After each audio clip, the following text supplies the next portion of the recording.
Good morning, guys. It's Debbie with the Pickin Coop Farmstead, and today I'm going to can up, I thought I'd done a video on this already, some organic green beans. I bought them at Costco. They come in a big bag like this. I should have saved the bag to show you, but they are certified organic, and you get about 4 tightly packed pints per bag. So let me show you what I got going on here. I'm going to pressure can these.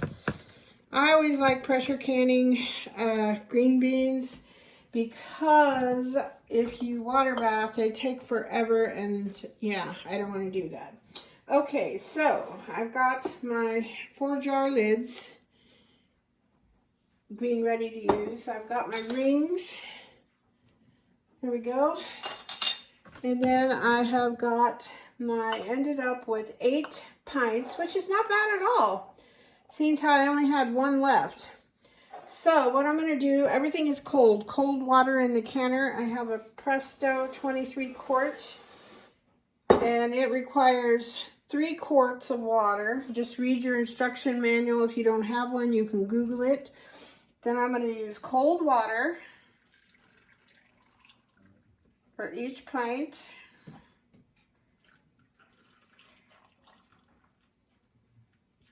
Oopsie.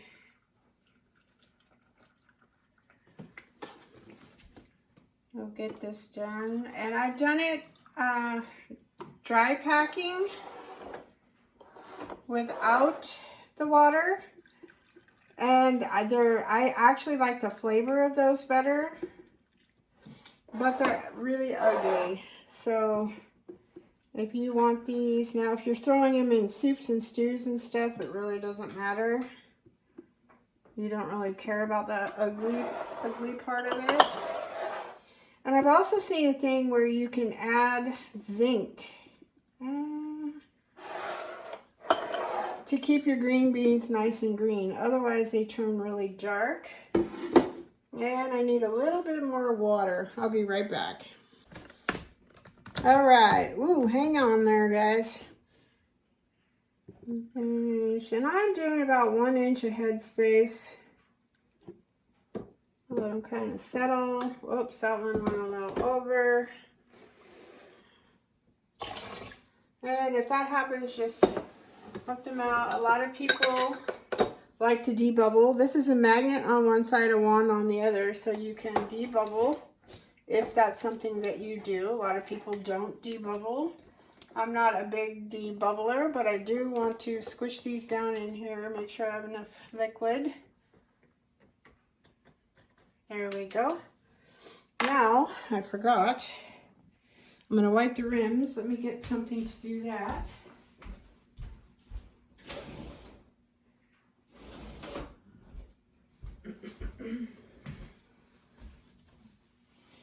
Alright, these are just green beans and water, so I'm not even going to dip this in vinegar. I'm just going to wipe these so my rubber gets a good seal, which is kind of redundant because they're coming out of warm water. But, oh well. I want to teach you the right way to do stuff. This way there is no little particles of green beans seeds.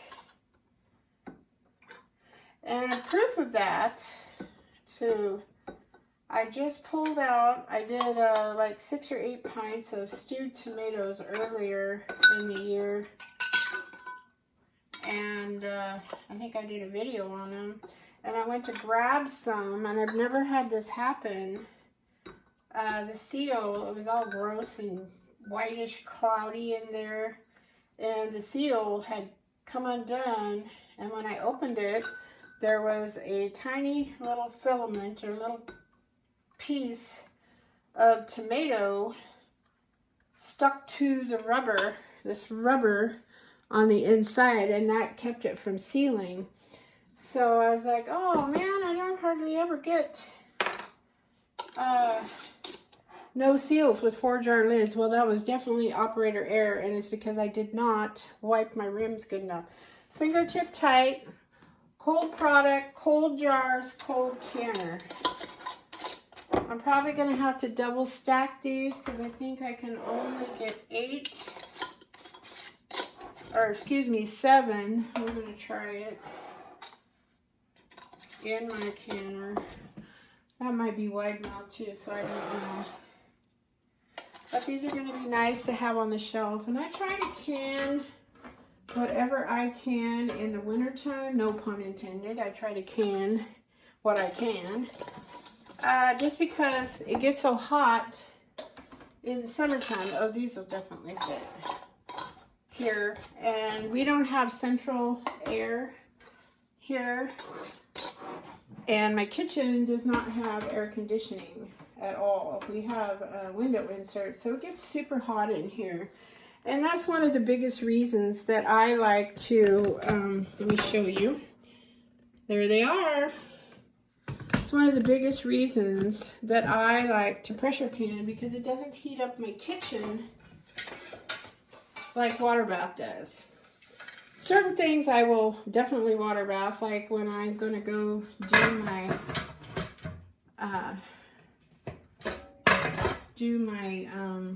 what you call it, half and half. I bought a bunch of half and half so I could water bath it again. That turned out great. If you haven't seen it, go watch that video. It just whips up so nice and so quick. You got to be careful. It turns to butter. The first one I accidentally turned into butter and it was delicious. But okay, now I've made butter. All right, we're going to follow manufacturer's directions. I push down to line up the arrows.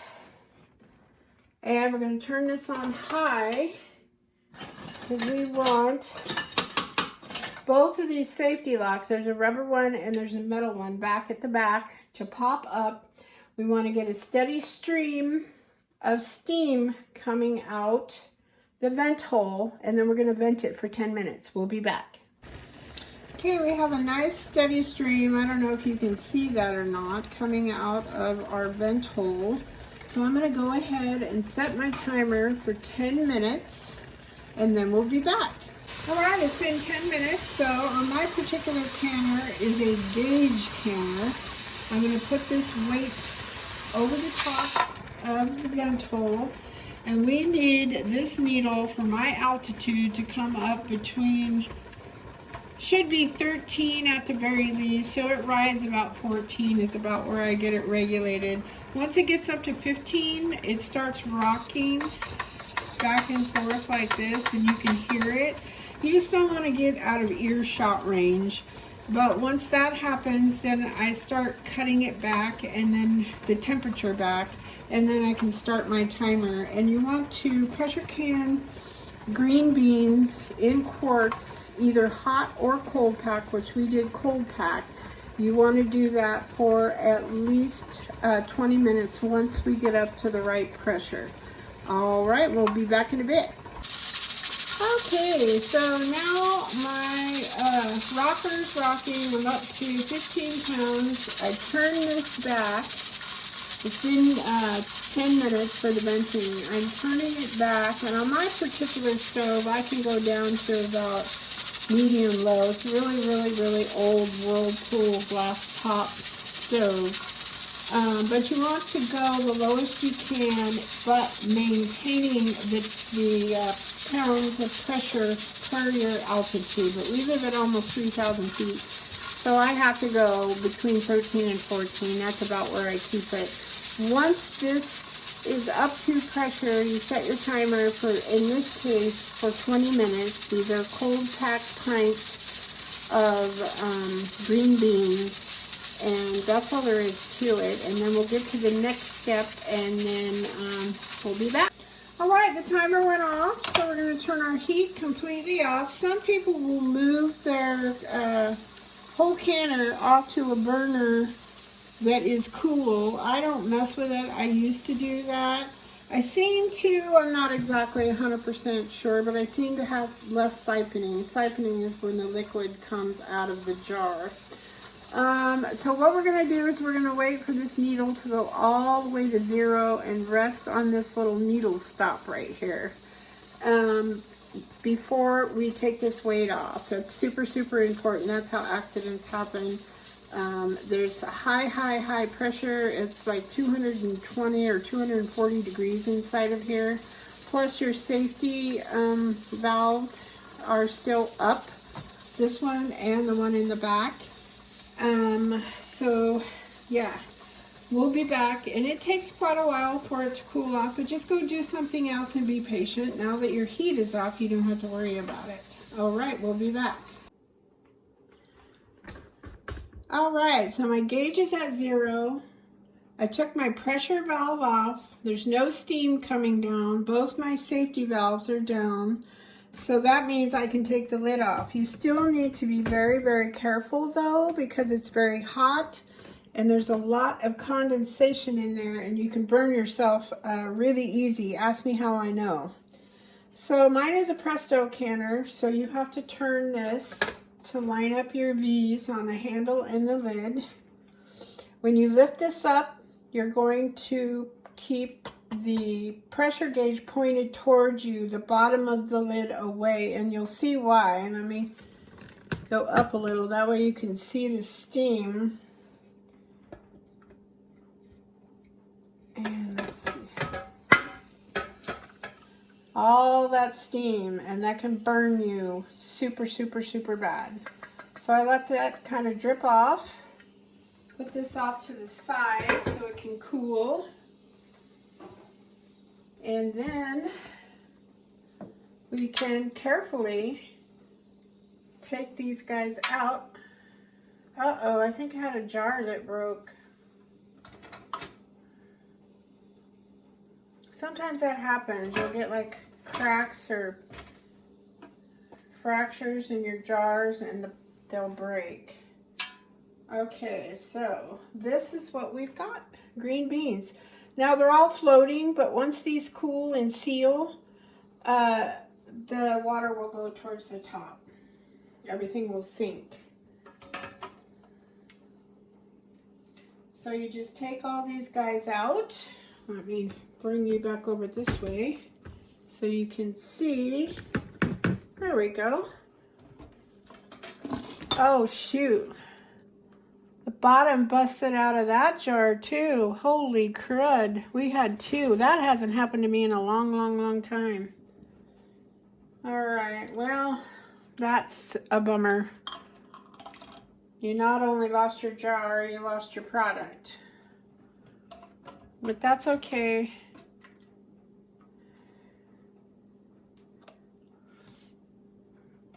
Ouch.